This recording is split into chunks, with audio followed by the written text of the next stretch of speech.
What makes a great scene? Is it in the performance, the writing, the cinematography? Is it in the boldness of the filmmaking or the fearlessness of the theme? Is it in how directly it grapples with the human condition? We watched a metric buttload of favorites and made a list to find out. These are our picks for the top 10 movie scenes of all time.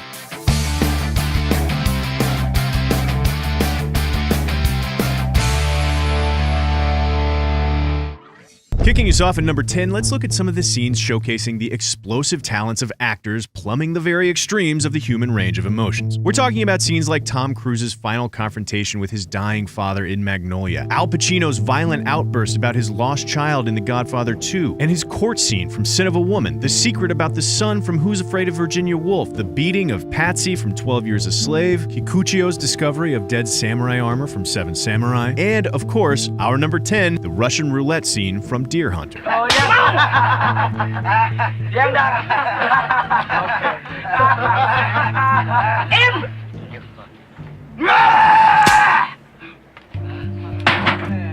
It's a simple master, a couple close-ups, and a few different over-the-shoulders for each important relationship. But what most of those over-the-shoulders are highlighting is De Niro's incredible dynamic with his captor. I'm not sure if there's ever been a better example of genuine hate and rage on screen than his performance here as he marches up and down the spectrum of expression from fear and hatred to manic support. The stakes are life and death, but the potential payoff is 3 chambers of salvation, and De Niro's character perfectly channels his madness into destabilizing the situation just enough to take control and bring the two of them to freedom.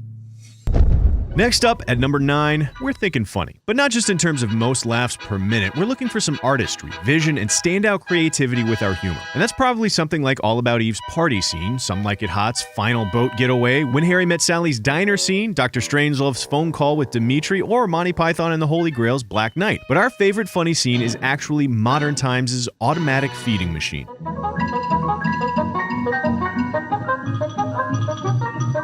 This is a brilliant showcase of visual comedy and pacing. It pairs the hysterical reactions of Chaplin's tramp with the inanimate comic timing of a feeding robot gone haywire, brilliantly imbued with different personalities for each of its functions. One of the funniest moments is watching Chaplin stare down at the demonic corn feeder with a look of abject terror, only to be greeted by the gentle dabbing of the serene face wiper. Of course, when that's all said and done and it seems like the scene is over, the engineer tells us,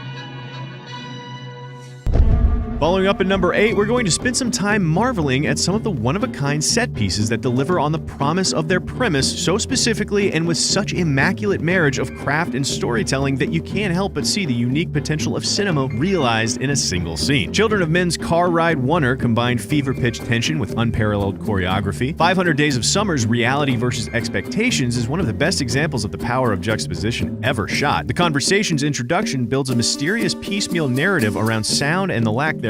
Whiplash's finale was visual jazz, and Amadeus's transcription of Confutatus brought Mozart's creative process out of his head and onto the screen. But for our number 8, we think that Hitchcock's opening of Rear Window takes the proverbial cake. Quickly establish the personalities, dynamics, and conflicts of all L.B. Jeffries' neighbors in a few brief, beautiful shots, and you've got one of the best examples of efficiency in visual storytelling ever shot. But follow it up with a quick tour of his apartment, delivering every bit of relevant exposition in under a minute, all without any clunky lines like, "Hey, Jeffries, remember when you broke your leg?" "Why, yes, Lisa. I was there when it happened." And you've got the makings of a world-class clinic. But this is more than just a well-staged tour through a beautiful city block set. Hitchcock's use of camera angles and movements immediately establishes the voyeuristic, limited perspective of the film. Less than 4 minutes later, without a single word spoken, we are intimately familiar with the world our story is about to take us through.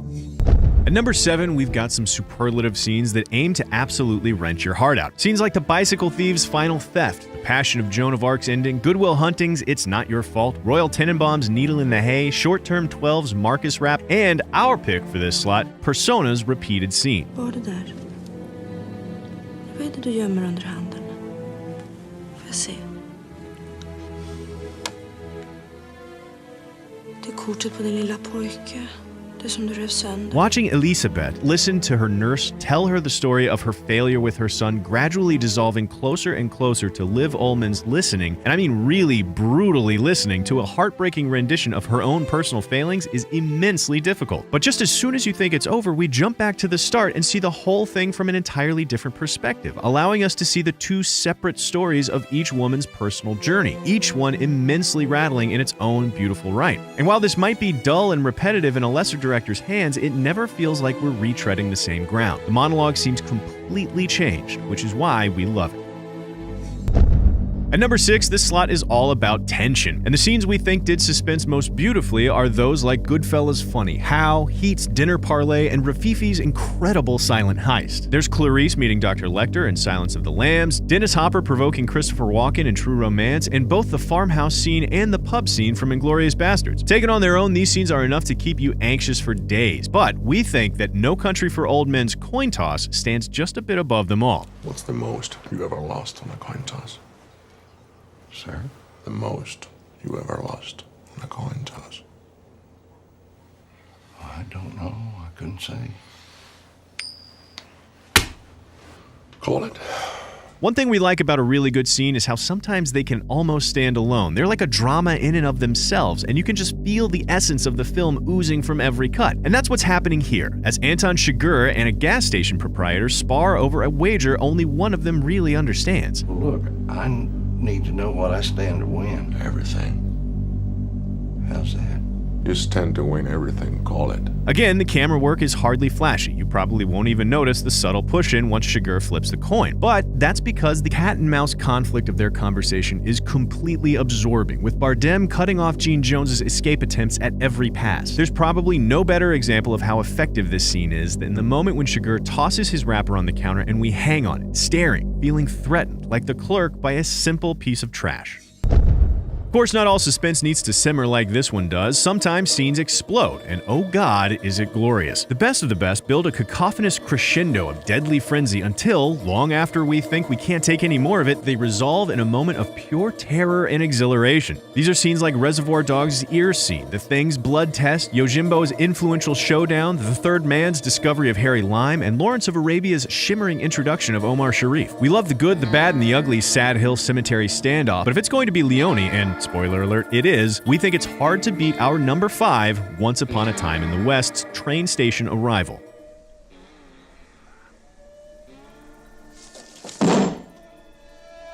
No one else besides Sergio Leone has made boredom more gripping. From the dripping of a water leak, to the creak of a rocking chair, to the incessant buzzing of a fly, Leone works his audience up to a violent impatience. By the time the train comes screeching to a halt, we're thirsting for action in the best possible way. Follow that up with one of cinema's greatest reveals, one of cinema's greatest verbal exchanges, and one of cinema's greatest shootouts, and you've got yourself one hell of a scene and too many horses.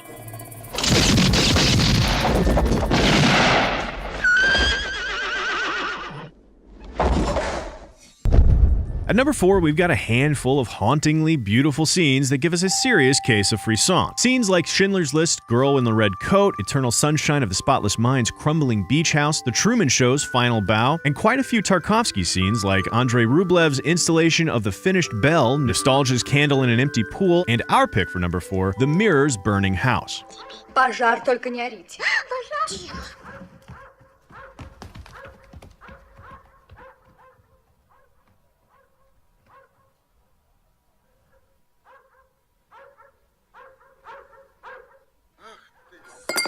We have trouble breaking down exactly why it works. In theory, it's a relatively simple scene with a couple nice camera moves and a few beautiful moments, but in practice, there's something almost transcendent about it. Some je ne sais quoi in the dance of the camera, the poetry of the Russian, the glancing reflections of the firelight, and the final tableau that makes us want to stop analyzing and just feel, which is something we can't say about very many scenes, which is why this one lands on our list.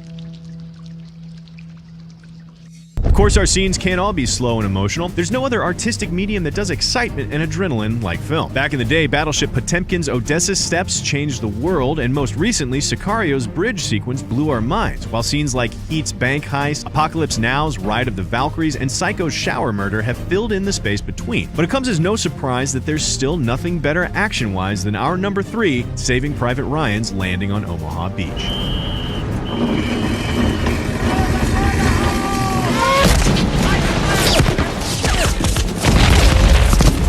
This scene is simultaneously massive and incredibly intimate. First, pay attention to its tempo and rhythm. It's almost a visual symphony in how it's edited, composed, and sound designed. And second, notice the detail of every single shot. There is hardly a beat where we're not introduced to a new aspect of the horrors of war. Finally, watch as Spielberg takes that rhythm and those details and molds them into a perfectly shaped arc from nervous anticipation to chaos to gradual order, all serving the greater plot, action, and characters of the entire film. Of course, we wouldn't be doing our jobs if we left out sex and romance. We love Annie Hall's subtitled flirtation, Y Tu Mama Tambien's steaming jukebox sequence, City Lights' handheld moment of recognition, Before Sunrise's wonderfully subtle music booth, Before Sunset's pitch-perfect Nina Simone finale, and Before Midnight's painful 20-minute-long argument in the hotel room. However, our number 2 romance pick actually goes to none other than Barry Lyndon's Card Game Seduction. Et la fleur?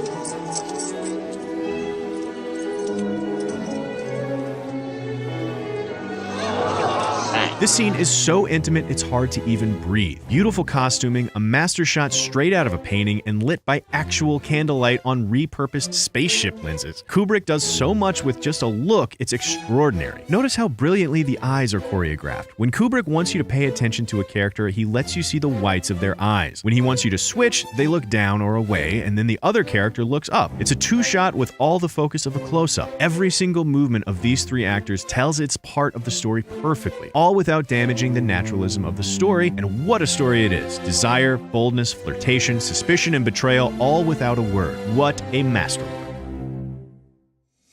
And finally, at number 1, sometimes there's nothing better than a simple conversation. Taking a page out of theater's book and focusing on simple human drama. As for great scenes that do that, where do we start? How about The Godfather's Bonacera cold open? Or Psycho's parlor scene? The Maltese Falcon's losing a son, Casablanca's beginning of a beautiful friendship, and The Social Network's bar breakup. Hunger's 24-minute long shot scene between Bobby Sands and the priest is a stunning work of performance, and Paris, Texas's peep show reunion through one-way glass is absolutely breathtaking. But for our number 1 pick, we haven't seen a scene in a very long time as gripping, as incredibly written, directed, and acted as the processing scene from The Master. Starting now, we are not to blink.